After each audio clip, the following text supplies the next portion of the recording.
어둠이 찾아온 강가. 여기 오랜 시간 번식 기회를 기다리는 애벌레 한 마리가 있다.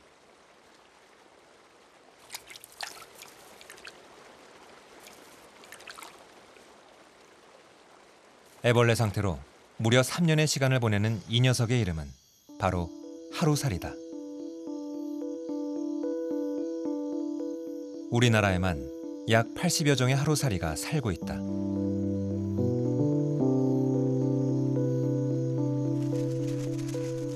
우화를 마친 하루살이들이 비행을 시작한다.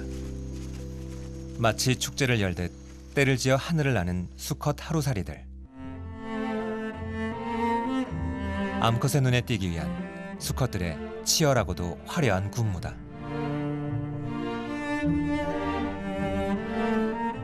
공중비행을 하며 순식간에 이루어지는 짝짓기. 하루살이는 날개도지와 동시에 이렇게 때로 모여 짝짓기를 시도한다. 그 이유는 능숙하지 못한 비행 솜씨에 있다. 우아하자마자 날아야 하니 초보 운전이나 다름없는 비행. 포식자가 쳐놓은 함정에 빠져 먹잇감이 되는 비극적 운명에 노출되기도 쉽다. 하지만 짧은 생애를 사는 하루살이에게 비행 연습에 투자할 시간은 없다. 그래서 택한 방법이 무리를 지어 포식자들을 수적으로 압도하는 것.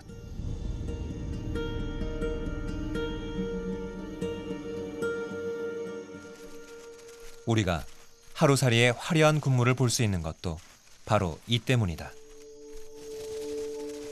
짧은 생애를 오롯이 번식에만 투자하는 하루살이. 그래서일까? 성충이 되고 나면 입은 흔적만 남는다. 짧은 번식을 위해 먹는 기능이 퇴화된 것이다. 그들에겐 번식만이 삶의 유일한 존재 이유다. 짝짓기가 끝나면 하루살이는 엄청난 양의 알들을 쏟아낸다. 하루살이의 마지막 순간마저 노리는 포식자. 연약한 하루살이의 자손이 계속 살아남기 위해선 양으로 승부하는 수밖에 없다.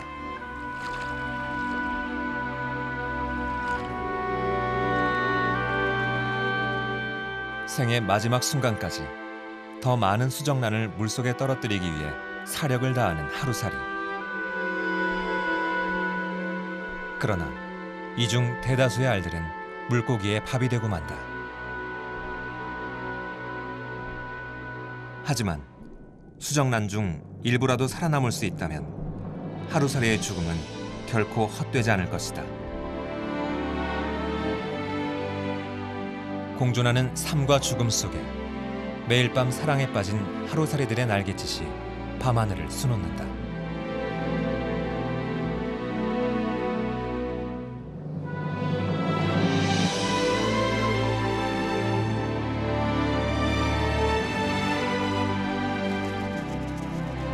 약 3억 3천만 년 전에 처음 나타난 하루살이가 지금까지 지구상에 존재할 수 있는 것은 바로 이 거대한 집단 짝짓기 전략에 그 비밀이 있지 않을까.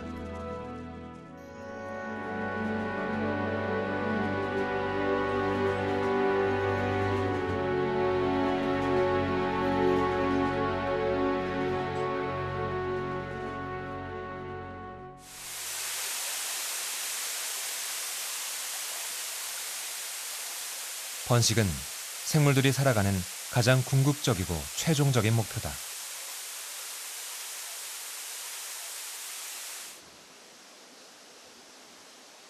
자연의 요구에 맞춰 생명들은 선택되고 또 진화한다. 때로 그 선택은 생존의 불리한 조건이 될 수도 있다.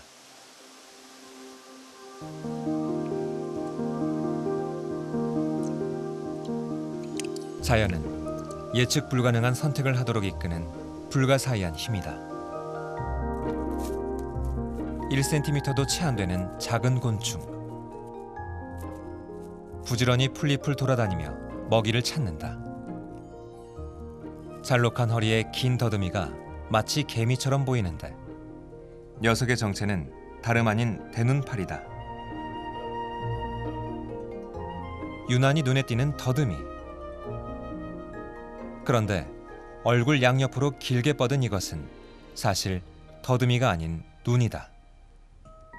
보통 파리보다 넓게 볼 수 있는 대눈파리의 눈. 멀리 떨어져 있는 눈 덕분에 입만 남은 얼굴은 엽기적이기까지 하다. 대눈파리에게 눈은 각별한 의미를 지닌다. 시도 때도 없이 긴 눈을 매만지며 가꾸는 걸 보면 알 수 있다.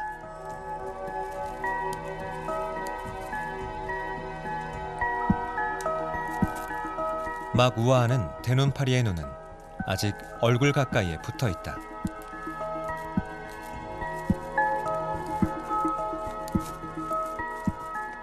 날지 못하는 연약한 파리는 안전한 나뭇잎을 찾아 무작정 위로 오른다.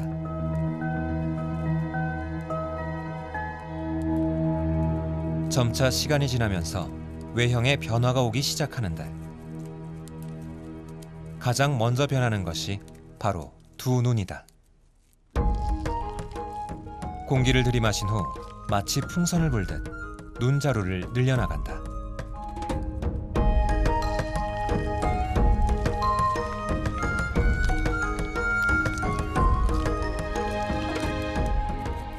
이렇게 길게 뻗은 두 눈이 선택된 이유는 과연 무엇일까?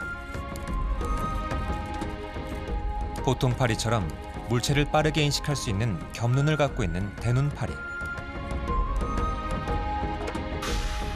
멀리 달려있는 눈은 더 넓은 시야를 확보할 수 있는 장점을 갖고 있다.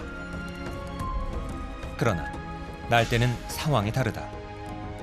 오히려 자유롭게 나는데 장애물이 된다. 넓은 시각이 오히려 바로 코앞에 있는 치명적인 위험을 알아채지 못하게 하기 때문이다.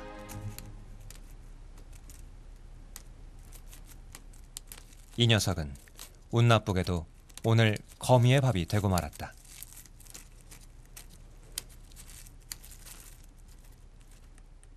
그렇다면 대눈파리에게는 왜 이렇게 생존에 불리한 긴 눈이 선택된 것일까? 앞발을 이용해 분주히 눈매를 다듬는 대눈파리. 마치 전투를 앞둔 전사 같다. 수컷끼리의 결투가 벌어진다. 잎사귀 한 장을 차지하기 위한 싸움. 싸움의 규칙은 간단하다.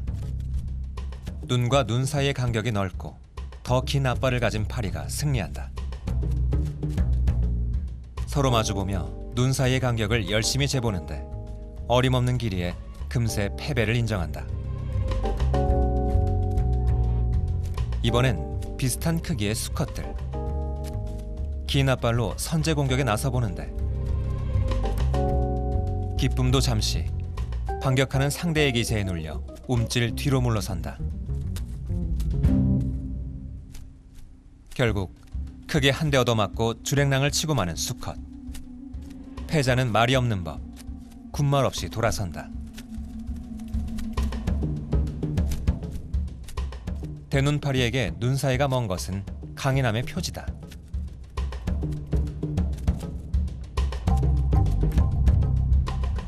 그러나 생존에는 오히려 불리한 특징. 왜 이런 긴 눈이 선택된 것일까?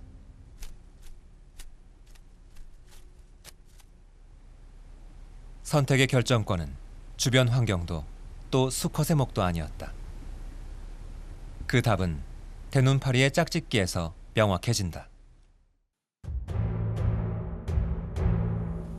수컷의 눈 길이는 짝짓기에서도 중요한 역할을 한다. 암컷을 차지하기 위해 치열한 싸움을 벌이는 수컷들. 이때 암컷은 눈 사이 간격이 먼 수컷을 선호한다.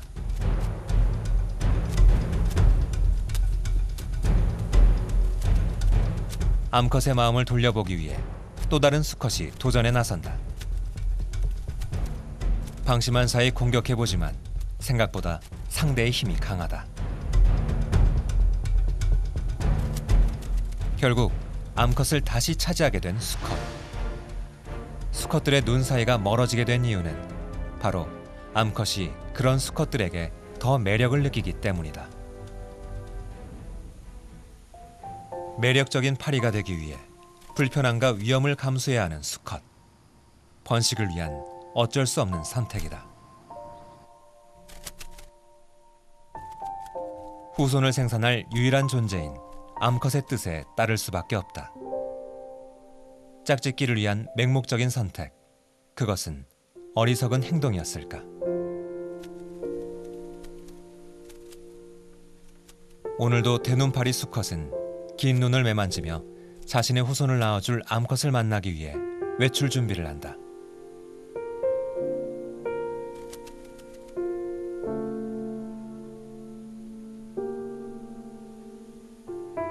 암컷의 선택은 앞으로 또 어떤 진화를 만들어 나갈까?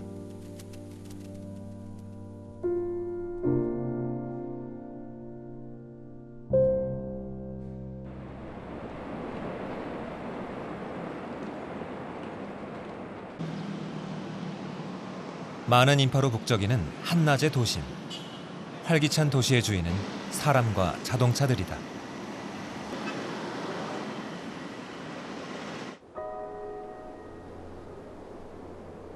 그러나 어둠이 찾아오면 이 도시는 주인이 바뀐다. 모두가 잠들기 시작한 늦은 밤. 이때를 기다린 녀석들의 본격적인 활동이 시작된다. 아무것도 의식하지 못한 채 편안하게 잠자리에 드는 순간, 인간의 냄새를 맡은 밤의 주인이 소리 없이 침대 위로 올라온다. 바로 빈대다. 침실의 틈새에 숨어 있다가 인간의 체온을 감지한 빈대들이 은신처에서 빠져나와 잽싸게 이불 속을 파고든다.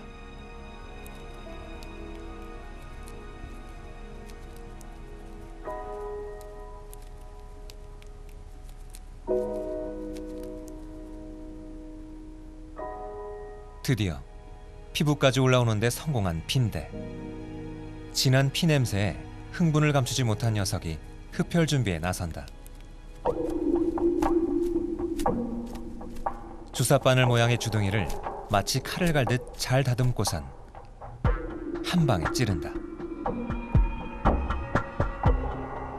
납작하던 빈대의 몸통이 통통하게 부풀어 오른다. 식사 시간은 약 8분.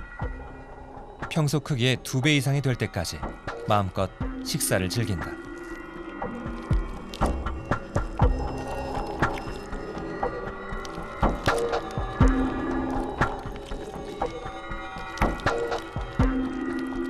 고인 피를 빨아먹는 다른 흡혈곤충과 달리 빈대는 혈관에 흐르는 신선한 피를 빨아먹는다.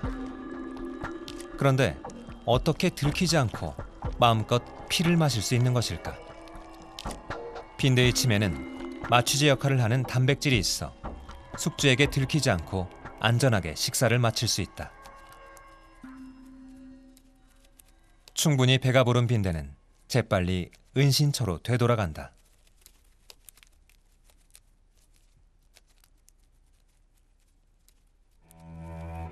흡혈로 속을 든든히 채운 빈대가 지금부터 할 일은 바로 짝짓기다. 배가 부른 암컷의 행동이 느려지는 데다 몸통이 통통해져 수컷이 짝짓기하기 한결 수월해지기 때문이다. 그런데 빈대의 짝짓기는 자연계에서도 가장 난잡하고 거칠기로 유명하다. 얼음 송곳처럼 생긴 날카로운 생식기로 암컷의 복부를 마구잡이로 찌르고 체내에 정자를 주입한다.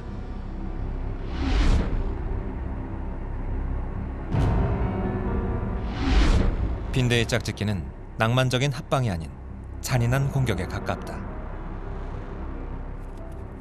암컷의 몸에는 수컷의 정자를 받아들일 생식기가 따로 없기 때문이다.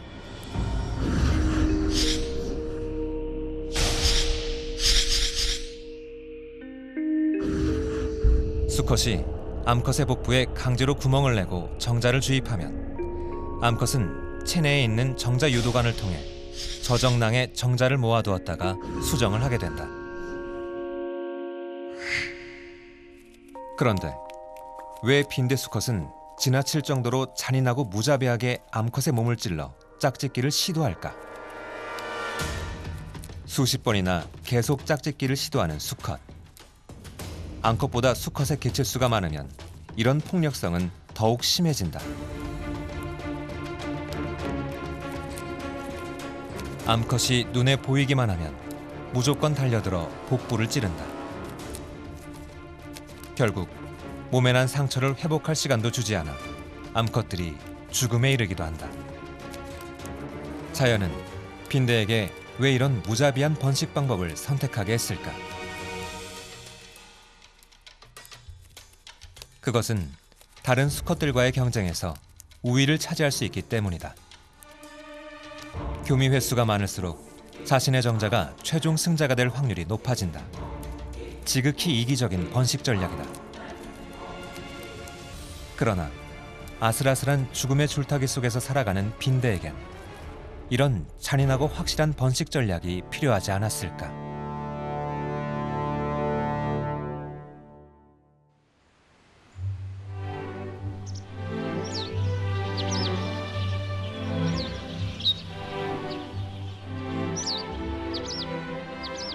꽃이 만발한 봄, 짙은 꽃향기가 대지를 감싼다. 꽃은 번식하기 좋은 계절을 알리는 신호. 이 향기로운 꽃 냄새에 가장 먼저 반응하는 생명은 바로 곤충이다.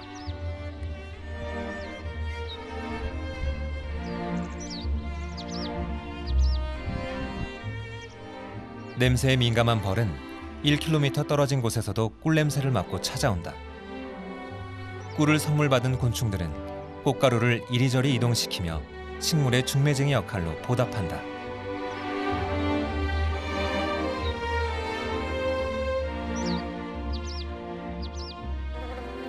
강력한 향기를 품은 꽃은 곤충들에겐 만남의 장소이기도 하다.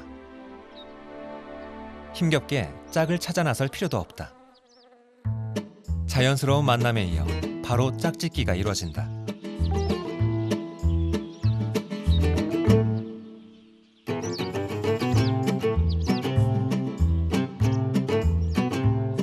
꿀을 먹으며 짝짓기까지 할 수 있으니 곤충들에겐 일석이조의 효과.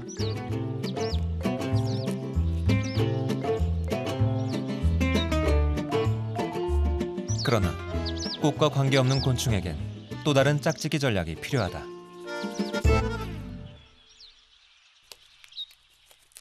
거친 흙바닥을 누비며 부지런히 돌아다니는 녀석.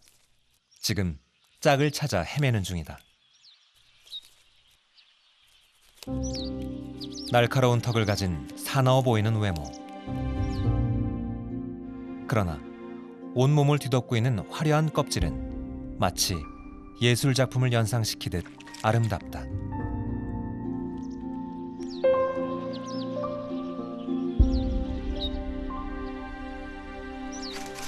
빠르지만 능숙하지 못한 비행을 하는 이 녀석의 이름은 바로 기랍잡이다. 마치 길을 안내하듯 훌쩍 날아 바로 코앞에 떨어지는 특징 때문.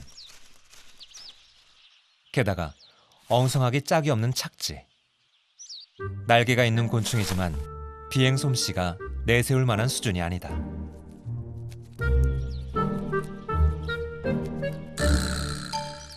그러나 기어가는 솜씨는 다르다. 사람으로 치면 시속 약 300km의 속도로 빠르게 움직일 수 있는 능력자. 그래서 짝을 찾는 수컷은 하염없이 흙바닥을 헤매다닌다.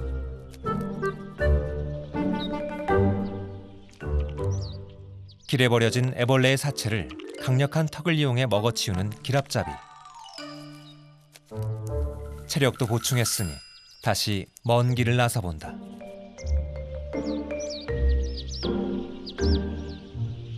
그렇게 한참을 헤매던 기랍잡이가 갑자기 걸음을 멈췄다. 드디어 암컷을 만났다.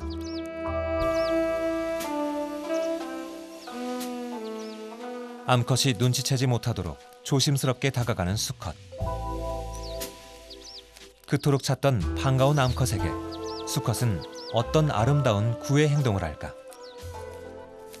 그런데 마치 사냥을 하듯 무섭게 암컷에게 달려드는 수컷. 놀란 암컷이 벗어나려 발버둥을 치자 행동은 더욱 거칠어진다.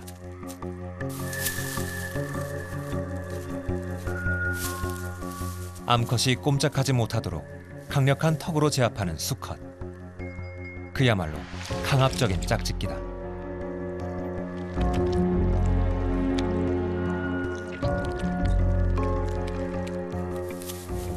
기랍잡이 암컷에게 짝짓기의 선택권은 없다.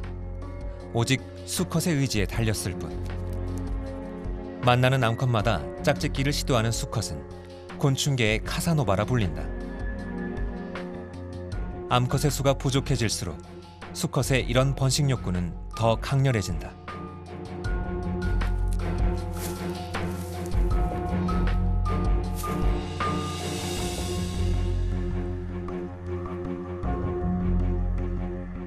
때로는 자신과 짝짓기를 한 암컷을 한참 동안 물고 다니며 다른 수컷의 짝짓기 시도를 원천봉쇄하기도 한다. 그만큼 자신의 유전자를 남기고자 하는 본능이 강한 녀석이다.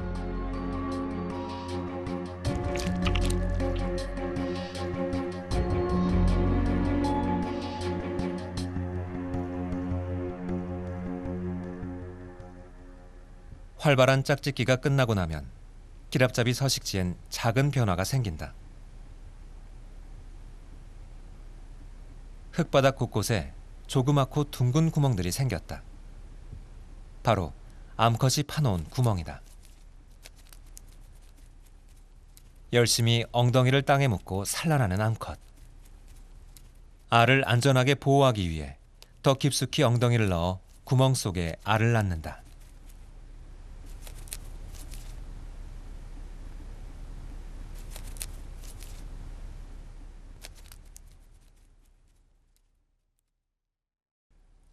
대부분 구멍 하나에 한 개의 알을 낳는 기랍잡이.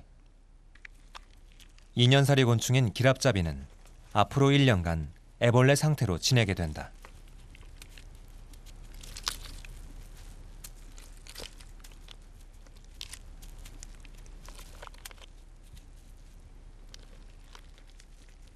애벌레지만 돋보이는 날카로운 턱. 육식성인 기랍잡이는 애벌레일 때도 사냥을 한다. 머리를 이용해 구멍의 입구를 막는 애벌레. 개미가 지나가자 순식간에 낚아채 굴 속으로 끌고 들어간다. 이번에도 강력한 턱을 이용한 사냥. 기랍잡이의 이런 폭력성은 몸집이 작은 곤충이 생존하기 위한 최상의 전략이 아니었을까.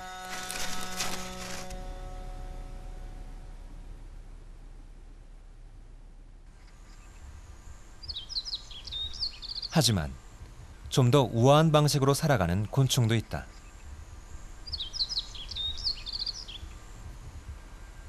쓰러진 채 누워있는 고목나무.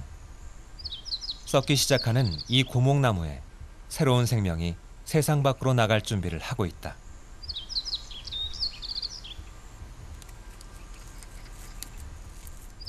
육전박이 범하늘소는 썩은 나무 속에서 애벌레 상태로 약 1년의 시간을 기다린 끝에 성충이 된다.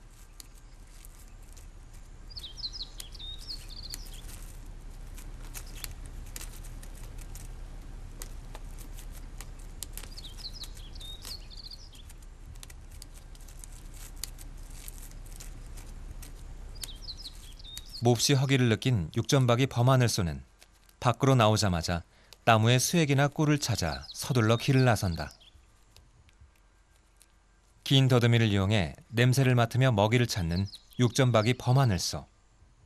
꽃향기가 이끄는 방향대로 마치 지도를 탐색하듯 길을 찾는다. 하늘소가 드디어 강렬한 향기를 맡았다. 꽃밭이다. 꿀과 꽃가루가 풍부한 하얀 쉬땅나무꽃. 첫 식사로 대만족이다. 마음껏 만찬을 즐길 차례.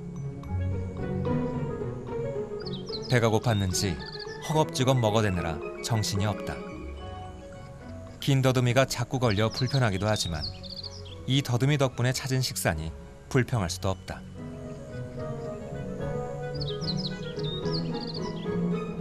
만찬이 끝나고 나면 육전박이 범하늘소 수컷은 자신의 긴 더듬이를 사용해 사랑을 나눌 반쪽을 찾아 나선다.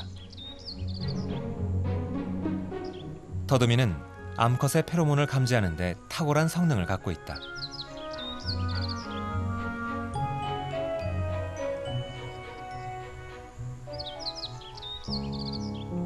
아리따운 암컷을 발견한 수컷. 조심스레 암컷의 등에 올라타더니 구애 행위를 시작한다.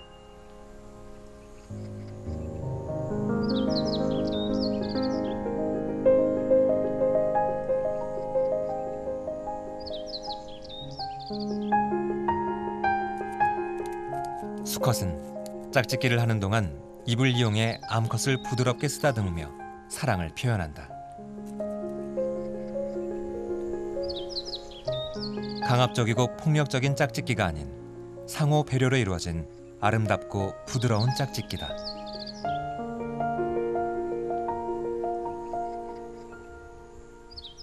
생명들의 번식 전략은 이렇게 다양한 양상과 수많은 모습으로 나타나고 또 변화한다.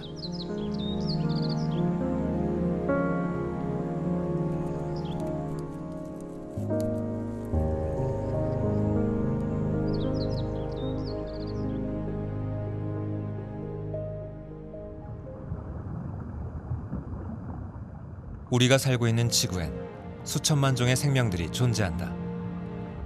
각각의 생긴 모양이 다르듯 번식도 우리가 상상하는 것 이상의 다양한 방법으로 이루어진다.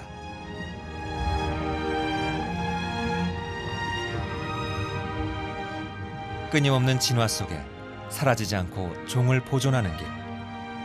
그것이 때로는 불편하고 위험한 길일지라도 번식에 유리하다면 망설임 없이 선택된다.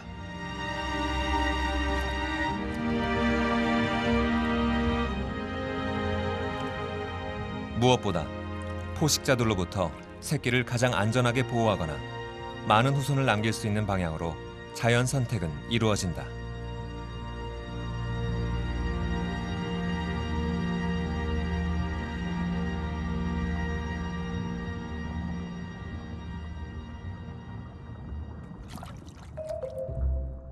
독특한 모양의 이 녀석은 사마귀 새우다. 자외선과 적외선을 감지할 수 있는 360도 회전이 가능한 눈과 강력한 앞발을 지녔다. 특히 짝짓기가 끝나고 나면 사마귀 새우 암컷은 대부분의 시간을 굴에서 생활한다. 그리고 온종일 알을 몸에 품고 다니는데 이때 외부의 작은 움직임에도 민감해 공격성이 강해진다.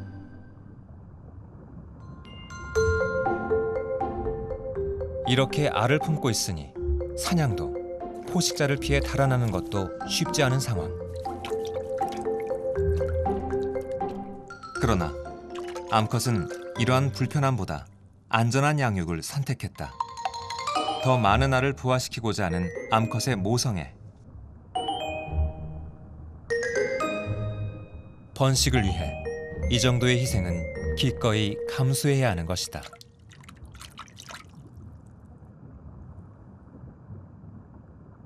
특히 개체수가 적은 생물들에게 양육은 짝짓기만큼이나 중요한 문제다. 일부 일처로 살아가는 조피쉬는 수컷이 알을 지킨다. 영역 침범에 매우 민감한 수컷. 입속에 약 500개의 알을 품고 지내는데 알이 부화하는 7일간 먹이 활동까지 중단하는 희생을 치른다. 이것보다 더 확실한 양육 전략이 어디 있을까?